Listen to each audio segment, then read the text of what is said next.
Míralo ahora mismo en el proyecto Front News. Pokrovsky-Kupiansk, asaltos de carne del ejército ruso. Las Fuerzas Armadas de Ucrania están acabando con los invasores. Imágenes exclusivas. El infierno en Ternopil. Rusia mata a adultos y niños. Esto es un verdadero genocidio. Los misiles de largo alcance Flamingo y Neptune están alcanzando objetivos militares rusos. A Moscú le espera un apagón. Imágenes ardientes, calientes y en llamas desde el frente. Míralas ahora mismo.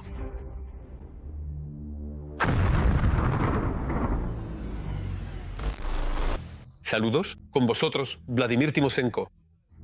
Y empezamos directamente con lo más terrible. El infierno en Ternopil, decenas de muertos, entre ellos 3 niños, más de 70 heridos.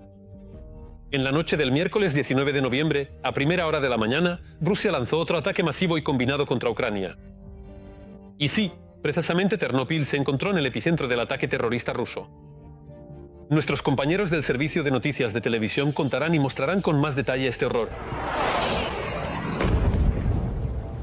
Misiles y drones rusos atacaron edificios residenciales a las 7 de la mañana. En este edificio, los ocupantes derribaron los 4 pisos superiores. El sonido de los chats. El sonido de los chats es como el de un mosquito. Primero vuela solo, luego se acerca y, cuando cae, se oye claramente que es un dron que se precipita hacia abajo. También se oían muy fuerte los misiles, con ese silbido tan característico. La operación de rescate duró todo el día. El número de heridos no dejaba de aumentar. La gente bajo el edificio no es muy habladora. Rezaban para que sus seres queridos estuvieran vivos. No sé qué le ha pasado, no lo sé. Están en el 6º piso, pero veo que su columna está intacta. Bueno, ahí es donde está su piso. ¿Tienes contacto con ellos? No, lo tengo. Simplemente he venido a ver a mi hermana, pero me aparté un momento porque me llamaron al móvil. ¿Todos tus familiares están bien? Sí, todo bien. ¿Puedo acercarme a ella? No sé si podrá hablar. En los escombros trabajaban casi 200 rescatistas. Entre ellos había guías caninos y psicólogos. Hay más de 20 personas con las que los familiares no pueden contactar. Entre ellos, un chico de 20 años. A las pocas horas, los rescatistas lo encuentran entre los escombros, intentan llegar hasta él y le hablan constantemente. Los rescatistas mantienen el contacto con él en todo momento. Como podéis ver, están trabajando arriba todo el tiempo. Por desgracia, en este lugar vemos que desde la 4ª hasta la 9ª planta las estructuras han sido destruidas. Y aquí está el momento de un rescate sorprendente. El chico que estuvo bloqueado mediodía está vivo.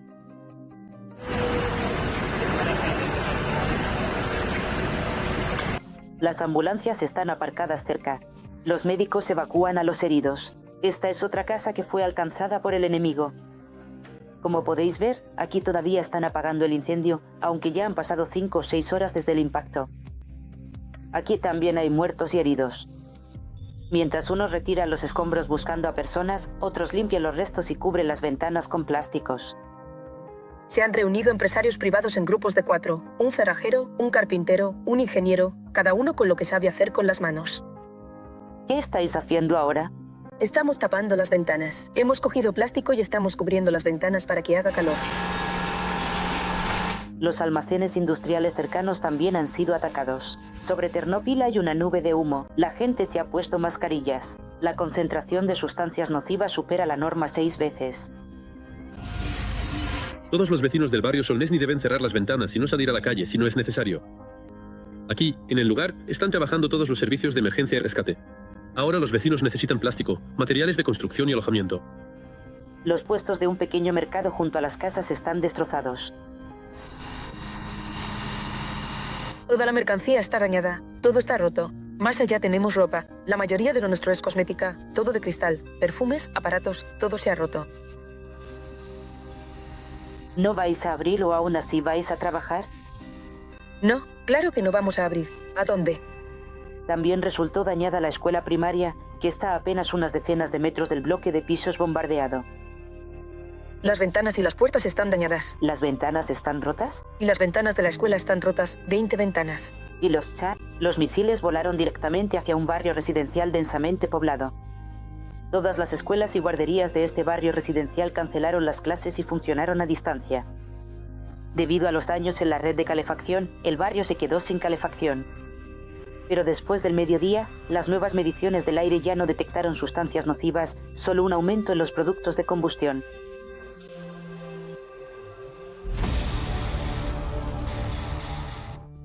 Y ahora, el análisis de la situación operativa en la tan castigada dirección de Pokrovsk en el frente. El sangriento desenfreno del ejército enemigo continúa también aquí. En la dirección de Pokrovsk, desde el comienzo del día, los ocupantes intentaron avanzar hacia las posiciones de las unidades ucranianas en 55 ocasiones. El agresor actuó en las zonas de los asentamientos de Sakova, Novoe Sakovo, Pankivka, Nikanoritka, Chervonyi Liman, Brodinske, Mirnorad, Novoekonomichne, Dribne, Pokrovsk, Novopavlivka, Novonikolayevka, Fililla, Dachnaya en dirección al asentamiento de Rysine. En 4 ubicaciones los combates continúan hasta ahora. Sí, Pokrovsk y Kupiansk siguen estando en el centro de las hostilidades. Además, fijaos bien, las tropas de la Federación Rusa están utilizando a la población civil en Pokrovsk como escudo humano. Así lo demuestran las interceptaciones de radio de los rusos. Y en Kupiansk, el ejército ruso no ha logrado consolidar su llamado éxito criminal, a pesar de diversas acciones propagandísticas. Aquí van los detalles. Pokrovsk le jugó una mala pasada a los ocupantes. Mientras el enemigo lanzaba todas sus fuerzas en un intento desesperado de tomar el control de las ruinas de la ciudad destruida por el ejército ruso, las Fuerzas Armadas de Ucrania lanzaron un contraataque 200 kilómetros al norte, en Kupiansk. Las fuerzas enemigas allí sufrieron enormes pérdidas, informa el mando ucraniano, y se vieron obligadas a retirarse. En la periferia noroeste limpiaron al enemigo, ya no está allí. Y eso es un logro enorme. De hecho, las Fuerzas Armadas de Ucrania han cortado a los invasores rusos en la parte norte de Kupiansk de los principales suministros de provisiones, carne de cañón y munición. A continuación, según el comandante Fedorenko, él y también las unidades adyacentes se dedicaron a localizar la posición de los grupos de sabotaje rusos restantes y a su limpieza. A día de hoy, la operación está prácticamente finalizada. Si abres un mapa que más o menos refleja correctamente la línea de enfrentamiento, verás que se ha logrado empujar al enemigo bastante lejos hacia los alrededores del norte. ¿Y qué significa eso?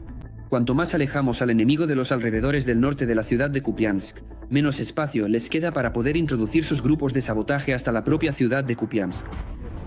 Pero, lamentablemente, las Fuerzas Armadas de Ucrania no pueden presumir de los mismos éxitos brillantes en otro de los frentes más calientes, cerca de Pokrovsk, ni tampoco en la propia ciudad.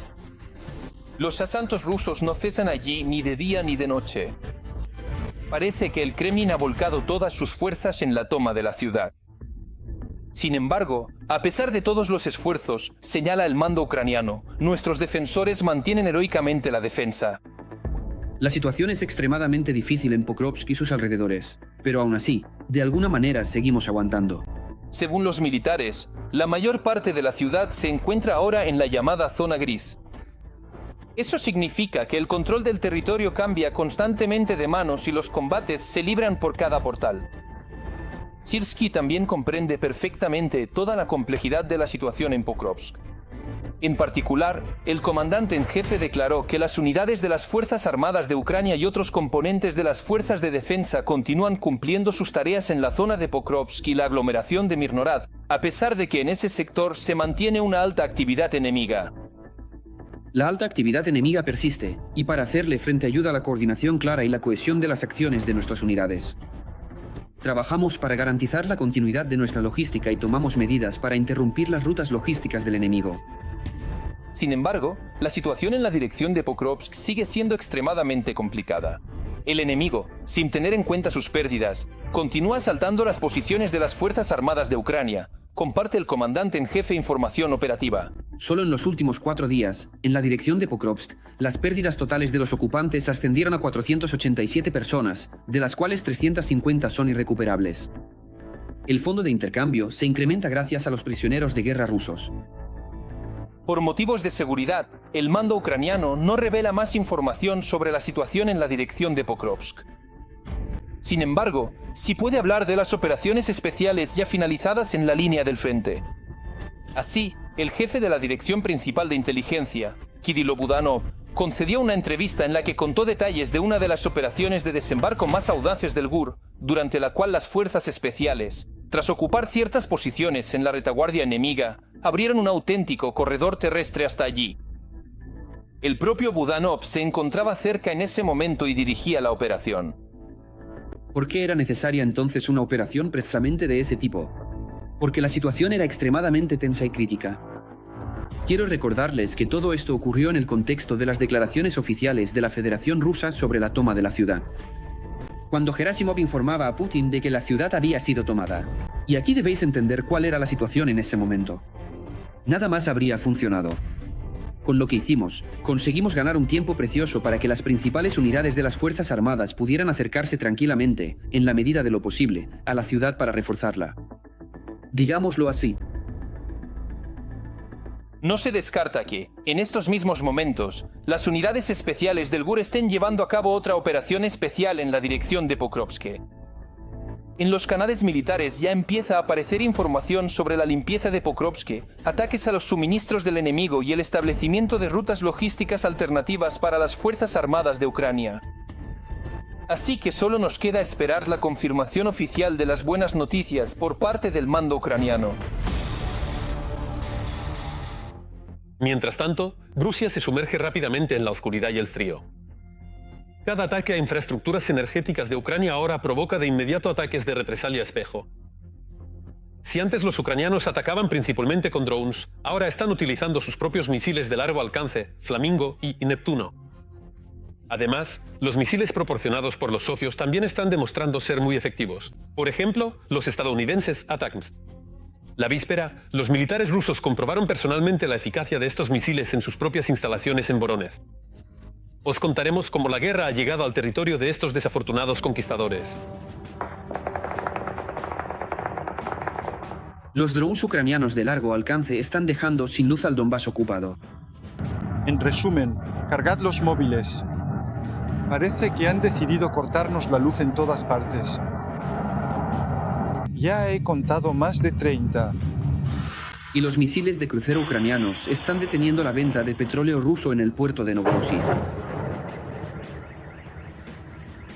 El complejo militar industrial ucraniano se está desarrollando rápidamente. Kiev está aumentando su capacidad para atacar profundamente territorio ruso. Oh, vamos. Oh, sí. Mirar. ¿A dónde vamos? Menudo viaje. ¿Ves? Esto es Belgorod. En resumen, no hay electricidad en ninguna parte de Belgorod. El único argumento en cualquier negociación y acuerdo con el agresor es el poderoso ejército ucraniano y su propia producción a gran escala de armas de largo alcance. Para poder llevar esta guerra a una situación de estancamiento, sí, hay que aprender no solo a repeler los ataques del enemigo en el frente, sino también a neutralizar su logística y su aviación. Por eso ha sido necesario, y ya ni siquiera hablo de la necesidad de atacar las empresas del complejo militar industrial y el sistema energético de Rusia. Para los ataques contra objetivos militares de los ocupantes en los territorios ocupados, así como en las regiones fronterizas de Rusia, se utilizan principalmente drones de largo alcance y reactivos como BARS, Palyanitsia, Peklo, FP-1, FP-2 y UT.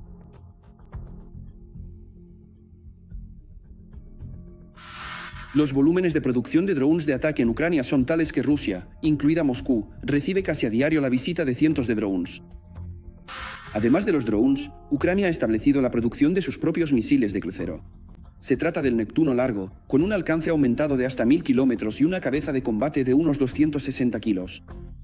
Y, por supuesto, el Flamingo, con un alcance de hasta 3000 kilómetros y una cabeza de combate de 1000 kilos. Normalmente, la cabeza de combate de un misil de crucero moderno es de 450, bueno, como máximo 500 kilos. Por regla general, casi todos los misiles tienen una cabeza de combate de 450 kilos.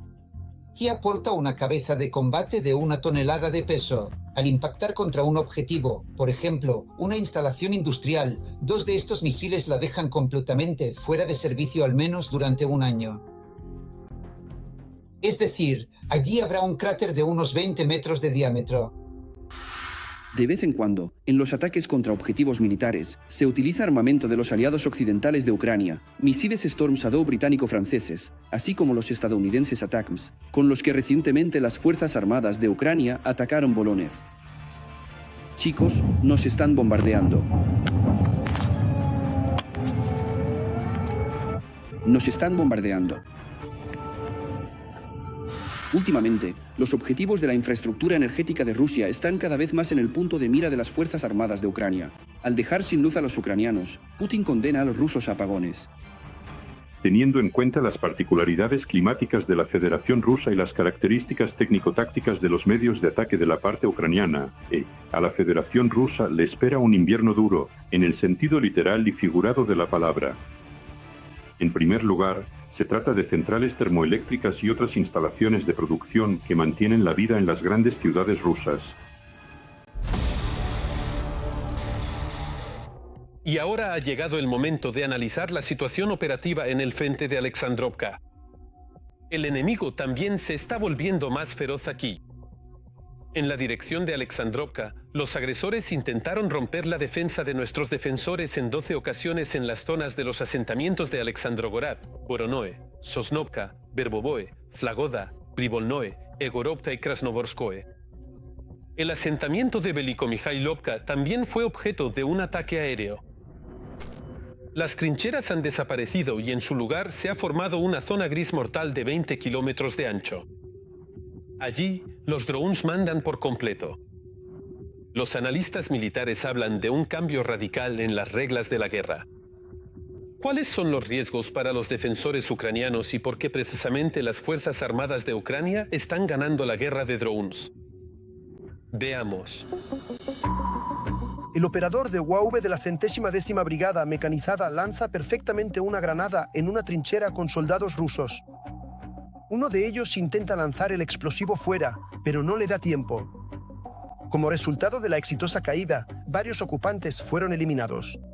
Así es como se ve la guerra moderna hoy en día. Prácticamente no hay asaltos ni ataques frontales con vehículos. Los drones han puesto fin a la guerra de posiciones. Con este titular salió un artículo en la publicación estadounidense Político. Las acciones de combate en Ucrania ya no se parecen a la guerra de trincheras de la Primera Guerra Mundial. En lugar de eso, los drones han borrado la línea continua del frente, creando una zona de destrucción. Como resultado, se ha formado una zona gris de caos que se extiende aproximadamente 20 kilómetros desde la línea del frente, donde los drones tafan a los soldados. Los heridos se quedan a morir, ya que es extremadamente difícil evacuarlos y llevar municiones, comida y agua a las tropas en combate es prácticamente imposible. El cielo sobre la zona gris está cubierto de humo de los drones. Los UAV están equipados con cámaras térmicas, cámaras convencionales, bombas y cañones, y algunos permanecen durante horas en las carreteras esperando el paso de vehículos militares. Paralelamente, se lleva a cabo una caza de los pilotos de drones, que se encuentran a decenas de kilómetros. Hemos pasado a una guerra de drones contra drones. Ahora los drones pueden tender emboscadas, interceptar los sistemas logísticos enemigos y cortar el suministro. Además, ahora es más difícil mantener las posiciones. Si te descubren, todo el armamento de la zona se dirigirá inmediatamente a destruirte. Pavel Paliza, coronel de las Fuerzas Armadas de Ucrania. Los canales militares rusos citan este artículo, pero, como siempre, a su manera. Aquí tienes un ejemplo de propaganda rusa, donde se dice que los drones rusos no dejan descansar a las Fuerzas Armadas de Ucrania. Aunque en realidad es exactamente al revés. Por culpa de los drones rusos, los soldados ucranianos se ven obligados a permanecer en sus posiciones durante semanas. Los drones hacen que la evacuación, la rotación y el suministro de municiones y alimentos sean extremadamente peligrosos. La información de fuentes abiertas demuestra que es el ejército ruso el que abandona a sus soldados heridos en vez de evacuarlos. Ahora Rusia también intenta no quedarse atrás en la producción de diferentes tipos de drones de ataque. Así, en las zonas cercanas al frente, el enemigo ha empezado a utilizar un nuevo tipo de dron iraní, el Shahid-101. La cabeza de combate pesa entre 8 y 9 kilos y su alcance es de varios cientos de kilómetros. Por el momento, los ocupantes no han conseguido localizar la producción de este dron en Rusia. Los drones fueron fabricados en Irán en el año 2024, pero eso es cuestión de tiempo. Los rusos aprenden rápido de sus errores. Estamos yendo codo con codo y tienen desarrollos muy potentes, tienen bien estructurada, la ciencia funciona. Al final han aplastado, han roto esa, ya sabes, esa especie de resistencia interna, esos intentos de oponerse a la guerra. Y por eso tienen desarrollos y la máquina funciona. Se prepararon para la guerra, compraron, mejoraron los Shad, hicieron los Lancet a partir de drones israelíes.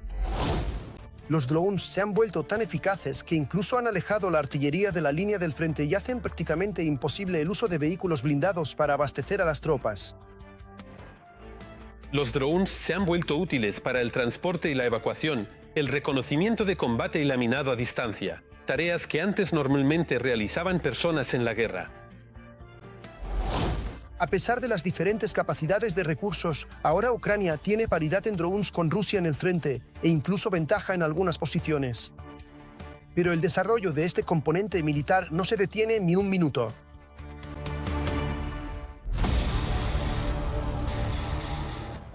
Bueno, pues ahora mismo nos trasladamos al sector de Konstantinivka en el frente. El mundo ruso aquí también sigue destruyendo, matando y dejando a la gente mutilada. En el sector de Konstantinivka, los rusos lanzaron 25 ofensivas contra las posiciones de las unidades ucranianas en las zonas de Vila Ora, Konstantinivka, Serbinivka, Toretsk, Klishchivka, Rusin Yar, Stepanivka y Sofivka. Los defensores ucranianos repelieron todos los ataques del enemigo. Y ahora, atención. El canciller de Alemania, Friedrich Merz, ha anunciado el suministro de misiles de largo alcance a Ucrania. ¿Cuáles exactamente? Esto se sabrá muy pronto. Además, Ucrania ha recibido las primeras instalaciones antiaéreas Terra Hawk Paladin. Tampoco olvidemos la ayuda militar sin precedentes de España. Más detalles sobre las novedades en el armamento ucraniano a continuación en el reportaje. Aún más ayuda y apoyo. El canciller de Alemania ha prometido equipar al ejército ucraniano con sistemas de armamento de largo alcance. Pero Merz no reveló detalles sobre la cantidad de misiles ni los plazos de entrega. Llevamos meses trabajando intensamente con el gobierno ucraniano en la implementación de proyectos de fuego de largo alcance, como lo llamamos técnicamente. El ejército ucraniano será equipado con estos sistemas de armamento. Al mismo tiempo, el canciller se negó a responder a la pregunta sobre la anterior reticencia de Alemania a suministrar misiles de crucero de largo alcance, Taurus, a Ucrania. Calificó este enfoque como una táctica para aumentar la presión sobre el país agresor, Rusia. La posibilidad de operar los Taurus depende directamente del nivel de preparación del personal técnico. Es decir, por lo visto, se trata de que los Taurus solo pueden ser utilizados por militares de la Bundeswehr y que la formación de especialistas ucranianos llevará bastante tiempo. Alemania es el mayor donante europeo de ayuda militar a Ucrania. Desde el inicio de la guerra, el gobierno ha proporcionado a Ucrania ayuda por un valor de más de 50.000 millones de euros. En septiembre, Berlín puso en marcha una nueva iniciativa para la adquisición de drones de largo alcance junto con la industria de defensa de Ucrania. Además, Alemania destinará 150 millones de euros adicionales para la compra de armas a Estados Unidos para Kiev. Alemania entiende perfectamente las posibilidades de un enfrentamiento militar directo con la Federación Rusa. Por eso, está profundamente interesada en garantizar la capacidad de defensa del Estado ucraniano y, en consecuencia, en la modernización técnica de las fuerzas de defensa de Ucrania. Mientras tanto, las fuerzas aéreas ucranianas han reforzado la defensa antiaérea con el nuevo armamento británico Terra Hawk Paladin. No se revela la cantidad de sistemas entregados, pero incluso un pequeño lote de estos sistemas reforzará significativamente la defensa antiaérea ucraniana. Para la parte ucraniana, esto supone la creación de un sistema de defensa antiaérea focalizado en el momento, es decir, la protección de infraestructuras logísticas clave y objetivos militares contra ataques, principalmente de medios aerodinámicos del enemigo, y en primer lugar se trata de drones. Esta instalación es móvil y, en consecuencia, permite su redistribución a cualquier punto y, teniendo en cuenta su autonomía de uso, es decir, esto aumenta considerablemente las capacidades de la parte ucraniana en el momento de contrarrestar los ataques por parte de la Federación Rusa. Además, España destinará 615 millones de euros para apoyar a Ucrania, de los cuales la mayor parte se dirigirá precisamente a necesidades militares. En primer lugar, se trata de un programa de adquisición adicional de armamento para las necesidades de las Fuerzas Armadas de Ucrania a través de Estados Unidos. En segundo lugar, corresponde al refuerzo de los sistemas de defensa antiaérea de Ucrania.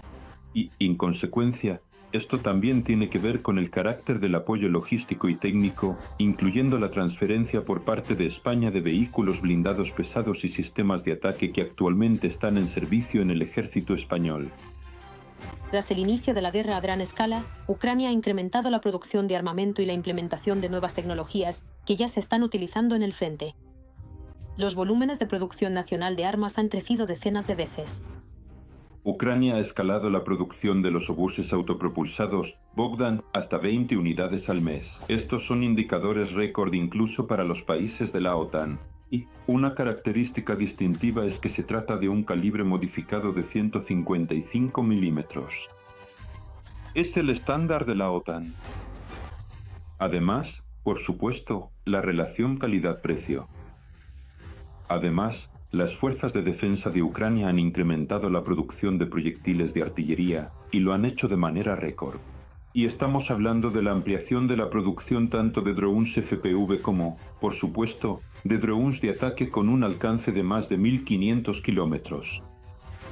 Anteriormente, Volodymyr Zelensky declaró que la producción de armamento nacional, en particular de misiles balísticos y drones, es una de las tareas clave para el gobierno y los fabricantes. Cabe destacar la ampliación de la producción de sistemas de guerra radioelectrónica y radares. En este segmento, una vez más, Ukroboronprom ocupa una de las posiciones líderes a nivel mundial. Y, por supuesto, la producción de munición naval. Todo esto significa que los desarrolladores ucranianos han demostrado su capacidad para crear armamento de alta precisión, capaz de destruir importantes objetivos militares enemigos en profundidad.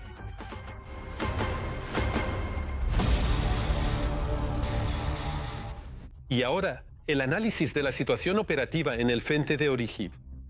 El ejército enemigo, aquí también, sigue en su línea habitual. En la dirección de Orihip, el enemigo atacó 4 veces las posiciones de nuestros defensores en las zonas de los asentamientos de Novoandriivka, Stepove y Primorske. El enemigo lanzó ataques aéreos con bombas guiadas sobre las zonas de los asentamientos de Orihip y Plavny. Rusia ya acampa a sus anchas en el territorio de la Alianza Atlántica. Aquí tienes un ejemplo reciente de sabotaje en el ferrocarril polaco. Varsovia se apresuró a anunciar que se está preparando para la guerra. La pregunta es, ¿le dará tiempo a Polonia a prepararse? Nuestros periodistas responderán a esta pregunta en el próximo reportaje. No hace falta inventar nada ni, basándose en esas invenciones, formar una opinión sobre Rusia. No hay que crear la imagen de Rusia como enemigo. Ahora, ¿se han inventado que Rusia quiere atacar a la OTAN? ¿Os habéis vuelto locos del todo o qué? Sois más tontos que esta mesa, de verdad. ¿Quién se ha inventado eso? Eso es una tontería, ¿lo entendéis? Es una completa estupidez. El Kremlin ha comenzado los preparativos para la guerra contra Polonia. Estamos más cerca que nunca de un conflicto abierto desde la Segunda Guerra Mundial. Es una situación prebélica. El Estado Mayor ha declarado que se está preparando un ataque. El agresor ha comenzado los preparativos para la guerra. Está creando un ambiente destinado a minar la confianza de la sociedad en el gobierno, el ejército y la policía, para así establecer las condiciones para una posible agresión en territorio polaco. El jefe del Estado Mayor de Polonia declaró que recientemente ha aumentado significativamente el número de actos de sabotaje y de ciberataques a gran escala en el país. Estos acontecimientos pueden indicar que Rusia está creando condiciones para desestabilizar la situación y debilitar al Estado desde dentro. Uno de los últimos incidentes de este tipo fue la explosión en la vía férrea Varsovia-Lublin. Analizando todos los incidentes que ocurren en Polonia y en Europa, se puede decir que todas las pistas llevan hacia el este, hacia Moscovia. Las autoridades polacas consideran que este episodio y otros casos similares presentan indicios de operaciones planificadas de antemano que podrían estar relacionadas con la actividad de servicios de inteligencia extranjeros. La voladura de la vía férrea en la ruta Varsovia-Lublin es un acto de sabotaje sin precedentes, dirigido directamente contra la seguridad del Estado polaco y su población civil. Capturaremos a los culpables, sean quienes sean. 2 meses antes de esto, unos 20 drones rusos entraron en territorio polaco en masa por primera vez. El bloque de seguridad de Polonia declaró que la amenaza de los drones era más grave de lo que las autoridades habían considerado. Afirmar que se trataba de objetos de cartón y papel no es del todo cierto. El liderazgo polaco no oculta que se está preparando para un enfrentamiento directo. Podemos responder de manera simétrica o asimétrica a estas amenazas. Tenemos todo el arsenal de herramientas. El analista militar y exagente del SBU Iván Stupak está convencido de que el Kremlin ya está librando una guerra híbrida contra Europa y la única cuestión es cuándo se convertirá en un conflicto abierto. Para Rusia, lo que está haciendo ahora en Europa ya es una guerra. Asimétrica, no lineal, híbrida. Llámenla como quieran, pero sigue en marcha. La posición estratégica de Polonia entre el enclave de Kaliningrado y Bielorrusia la convierte en uno de los países clave para la seguridad de toda la OTAN.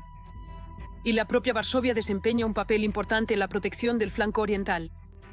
Posteriormente, la defensa de Estonia, Letonia y Lituania dependerá directamente de la capacidad de las fuerzas polacas para reaccionar a tiempo ante posibles amenazas.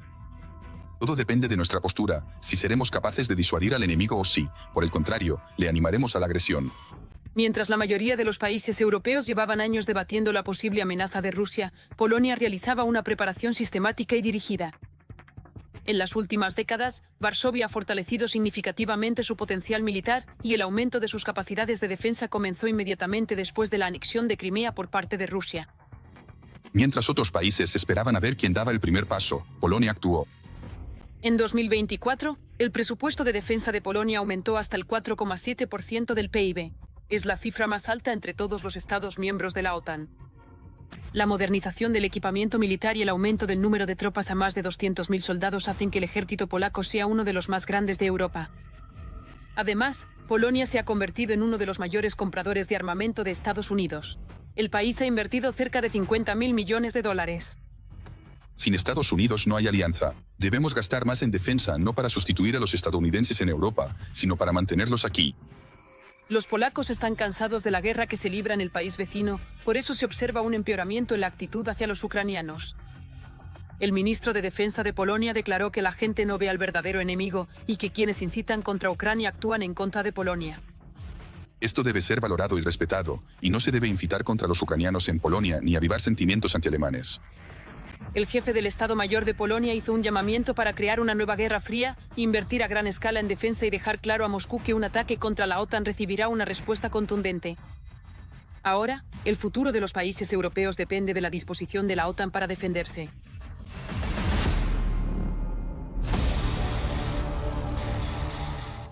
Por hoy es todo, pero muy pronto, en el programa Front News, habrá nuevos materiales únicos de nuestros periodistas desde los puntos más calientes de la guerra, conseguidos para que sepáis la verdad. Con vosotros ha estado Vladimir Timošenko. Cuidaos mucho y cuidad de vuestros seres queridos.